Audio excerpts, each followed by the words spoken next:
Our top focus this morning, Russian President Vladimir Putin arrived in New Delhi early this morning for his first summit with Prime Minister Narendra Modi.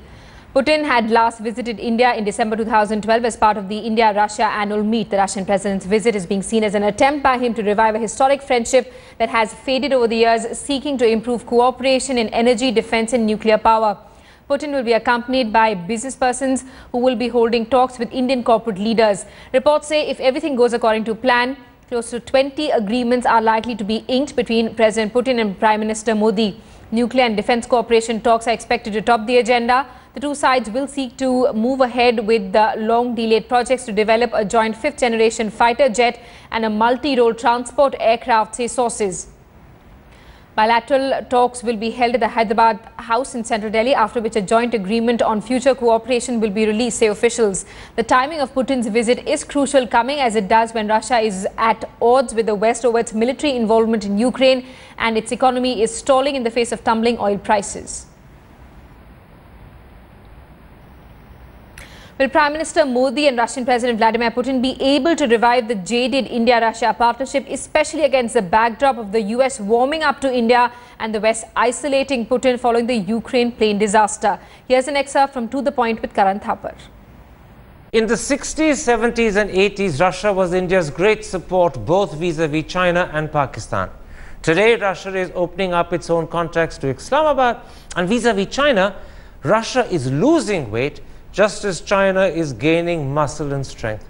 Do you believe that that will therefore have an automatic impact on the nature of India's relationship with Russia?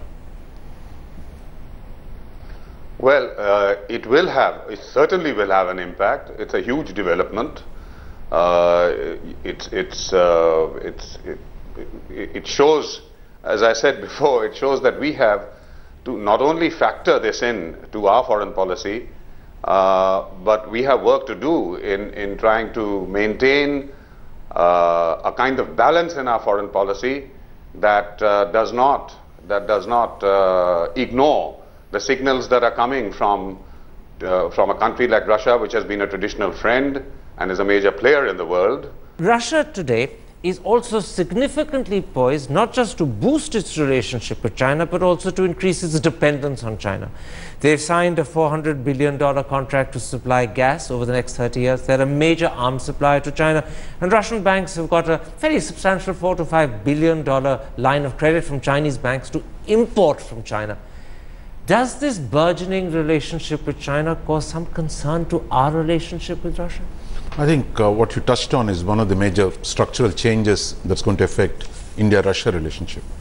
Don't forget that the India-Russia relationship warmed. US was one factor, but China was even a bigger factor. That it was a Sino-Soviet conflict in the early 60s that actually brought India and Russia together. Now, since the 1990s, I mean, we've tried, all three of us getting together.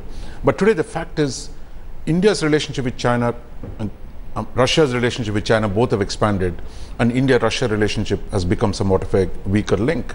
Now, there was an exclusiveness in the strategic side where Russia is to supply us high-quality weapons, but today I think they seemed quite willing to do more things to the Chinese. Mr. Unikrishnan, how do you assess the future of India-Russia relations at a time when Modi is clearly reaching out to Obama, Abbott, Abe? Maybe next year he'll be reaching out to Merkel and Cameron. Well, none of whom, by the way, are friends of Russia at the moment. Absolutely, but it's a very different lookout or outlook from here. The mantra for this government is development with jobs. And if Russia is able to write itself into that story, Russia will be welcome. It's not going to be easy for Russia to find. It may not be easy, but if they are able to do it with nuclear energy, hydrocarbons, diamonds, with various other things, the relationship is on a good side. You're suggesting the onus is on the Russians to find a role in India's development and in the relationship? I am suggesting that Russians will have to think out of the box to find new ways of engaging India.